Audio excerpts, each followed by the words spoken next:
अल्लाहुम्मा सल्ली अला मुहम्मदिन व आले मुहम्मद वज्जिल फरज। आज इस मजलिस में हम इमाम जवाद तकी का ज़िक्र करेंगे।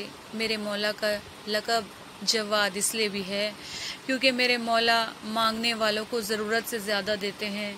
वैसे तो सभी इमाम करीम इब्ने करीम हैं, लेकिन कहते हैं अगर रिस्क में किसी को तंगी आ जाए तो इन मौला का नाम लेकर रिस्क के लिए दुआ की जाए तो रिस्क वसी हो जाता है।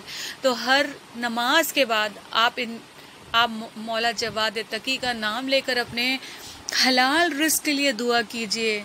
और उसके बाद जैसे कि आप परेशानी में मुब्तला होती हैं तो एक बार यासीन पढ़कर उसका सवाब जनाब फ़ातिमतुज़ ज़हरा सलामुल्लाह को हदिया कर देती हैं और आपकी परेशानी हल हो जाती है। उसी तरह से अगर आप कोई ऐसी परेशानी में मुब्तला हैं और आपको कोई हल नज़र नहीं आ रहा है तो आप एक यासीन पढ़ के इमाम जवाद तकी अलैहिस्सलाम को हदिया कर लें। ऐसे रास्ते बनते हैं कि आप देखते रह जाएंगे। तो ये मेरे मौला वो हैं कि जो सबको मदद करते हैं। और आपको बताती चलूँ, मेरे मौला की कुल ज़िंदगी 25 साल है। मेरे मौला की पैदाइश 195 हिजरी है और मेरे मौला की शहादत 220 हिजरी है। कुल 25 साल की उम्र है। मेरे मौला की शादी मामून की बेटी उम्मे अफजल से हुई थी और इन्हें कोई औलाद परवरदिगार ने अता नहीं की थी। मेरे मौला की सुबैगा खातून से जो औलाद थी इमाम नकी थे। और ये जो थी उम्मे अफजल, ये मौला से बुग़्ज़ हसद रखती थी। मामून से शिकायत किया, मामून ने कुछ कभी ख्याल ना किया, लेकिन जब मामून दुनिया से चला गया तो मुतस्सिम को ख़त लिखा और कहा कि जो जवाद तकी हैं तेरी हुकूमत के खिलाफ फ़ौज इकट्ठा कर रहे हैं, बस ये सुनना था। मुतस्सिम ने मौला को बगदाद बुलाया। मेरे मौला बगदाद जाने के लिए तैयार हुए। जब मेरे मौला तैयार हुए ना तो मदीना में ऐसे रुखसत हुए जैसे एक बार इमाम हुसैन रुखसत हुए थे। नाना की कब्र पर आए, बार बार कहते थे नाना तेरे कब्र का मुजाबिर आया है, आखिरी सलाम ले लो। दादी की कब्र पर गए। सब जब जुदा हो गए, जाते जाते बस एक ही बार कहते जाते थे अब मदीना वापस आना नसीब ना होगा। लीजिए बगदाद पहुंच गए। जब बगदाद पहुंचे, दो रिवायत मिलती है। एक रिवायत में मिलता है कि उम्मे अफजल ने मेरे मौला को शरबत में जहर दिया।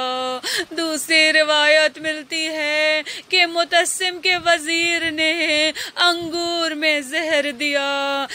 कहते हैं मौला ने कुछ अंगूर नोश फरमाए और जाने लगे। वजीर ने कहा और कुछ नोश फरमा लीजिए। कहा नहीं, जितना मैंने खा लिया है उसमें तेरा काम हो जाएगा। कहते हैं जब तलवार से शहादत होती है ना तो वो जहर की शहादत से आसान होती है, क्योंकि जब तलवार की शहादत होती है तो ज़ख्म एक जगह लगता है, लेकिन जब जहर से शहादत होती है जहर जहाँ जहाँ से गुजरता है अपने असरात दिखाता है। याद आया आपको मेरे मौला इमाम हसन के कलेजे के 72 टुकड़े हुए थे, बस वैसा ही ऐसा जहर था। इमाम तकी परेशान, कहते ऐसे तड़प रहे थे जैसे मछली को पानी से निकाल लिया गया। मेरा मौला तड़पने लगा। मेरे मौला को प्यास लगी। जब प्यास लगी आवाज दी, लेकिन पानी ना पिया। अपनी जगह से खड़े होकर कहा अस्सलाम अलैका या अबा अब्दुल्लाह। हर जाने वाला इमाम, इमाम हुसैन को आखिरी वक्त में याद किया। मेरे मौला को इतनी प्यास लगी थी, लेकिन ये सोच कर पानी ना पिया कि मेरे जद भी तो इस दुनिया से 3 दिन तक के प्यासे गए थे। कैसे बताऊं मौला का जहर से क्या हाल था। प्यास की इतनी शिद्दत और मौला को अपने जद याद आ रहे رہے تھے، ارے ہمیں بھی اس وقت سید سجاد یاد آ گئے۔ میں کہوں گی مولا جب جب پانی آپ کے سامنے آیا ہوگا، آپ کو آپ کا بابا یاد آیا ہوگا، آپ کو جناب علی اکبر یاد آئے ہوں گے کہ آ کر بابا سے کہا تھا بابا پانی کی سبیل ہو سکتی ہے۔ کبھی آپ کو علی اصغر یاد آئے ہوں گے، کاش یہ پانی مل جاتا، میرا بھیا شہید نہ ہوتا۔ ارے چھوٹی شہزادی سکینہ یاد آئی ہوں گی جو کہتی تھی پیاس میری ہڈیوں میں اتر گئی ہے۔ ارے یہ حال تھا میرے چوتھے امام کا جب گھر سے نکلتے، ارے قصاب اپنے جانور پر کپڑے ڈال دیتا۔ میرے مولا کو شدت سے اپنے بابا کی پیاس کا احساس تھا۔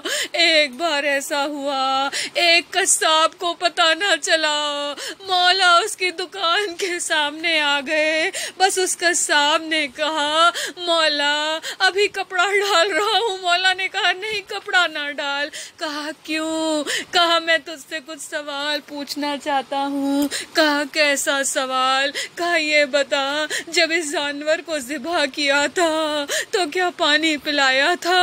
کہا مولا 3 بار میں نے اس کے سامنے پانی کا برتن رکھا، جب تک وہ سیراب ہو کر پیتا رہا میں نے اسے پانی پلایا۔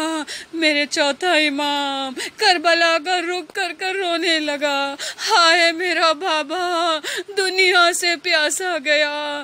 پھر پوچھا یہ بتا جس خنجر سے تو نے اسے ذبح کیا وہ کند تو نہیں تھا؟ کہا نہیں مولا وہ تیز دھار کا تھا، میں نے اس رگ سے کاٹا جس سے اسے کم تکلیف ہو۔ ارے پھر میرا بیمار امام کربلا کی طرف دیکھنے لگا اور کہنے لگا اے میرا بابا کند خنجر 17 ضربے۔ اس کے بعد میرے مولا نے اس قصاب سے آخری سوال پوچھا، کہا آخری سوال ہے اس کا جواب دے دے۔ کہا جب کسی جانور کو ذبح کرتا ہے تو اس کے آس پاس کوئی دوسرا جانور تو نہیں رہتا؟ کہا نہیں مولا کیسی بات کرتے ہیں، جب میں جانور کو ذبح کرتا ہوں تو دوسرے جانوروں کو ہٹا دیتا ہوں تاکہ ان کو ڈر اور خوف نہ ہو۔ بس میرا بیمار امام کربلا کا رخ کر کر رونے لگا، ارے خون کے آنسو۔ کہا مولا کس لیے خون کے آنسو روئے؟ کہا اے بھائی تجھے یاد رہا کہ جانور کے سامنے ایک جانور نہ آئے؟ ہائے میری پھوپھی اماں 70 قدم کے فاصلے سے اپنے بھائی کو ذبح ہوتا دیکھتی رہی اور 4 سال کی سکینہ بابا کو بچانے کی کوشش میں لگی رہی۔ انا للہ و انا الیہ راجعون، رضن بقضاء تسلیما لامر۔